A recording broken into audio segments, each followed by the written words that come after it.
So what that means is if you have like a builder like us who includes it, your half is covered, okay?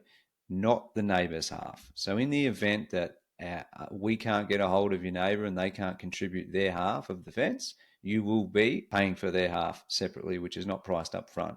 It's something that you will have to get priced down the track. You'll have to pay for it, and then you'll go around to your neighbour's door. You'll knock on and say, "Hello, you owe me 50% of the fence. Here's the invoice that I paid." Now, whether that's through a company like ours or you're doing it directly with a fencing company yourself, they will attempt to contact the neighbour, usually a few times, and there's sort of special permission. You can jump onto a council that's you only, can jump onto a council website, type in the name, like your details, and it will give you the name, usually the first initial, and then the surname, and then the address of your neighbouring properties of the, oh, I nearly knocked the water bottle over, of the like your neighbour's details, and you'll be able to issue give that to your fencing company, and they can issue a letter saying, "Hey, contribute the 50% base." Okay, so that's one definitely. I think that all day, every day, Darren, that's something to be factored in.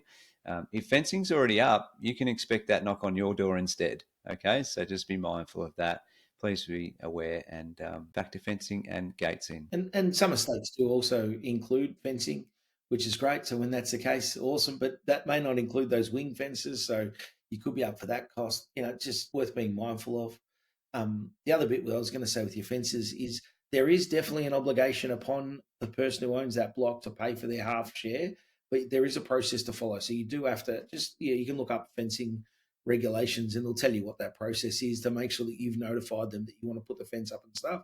If you go and build a whole brick fence down the whole sideway of your house and they were just happy with a timber paling fence, well, you're paying for everything other than a half share of a timber paling fence, right? So Hmm. you've got to be mindful of what those things look like.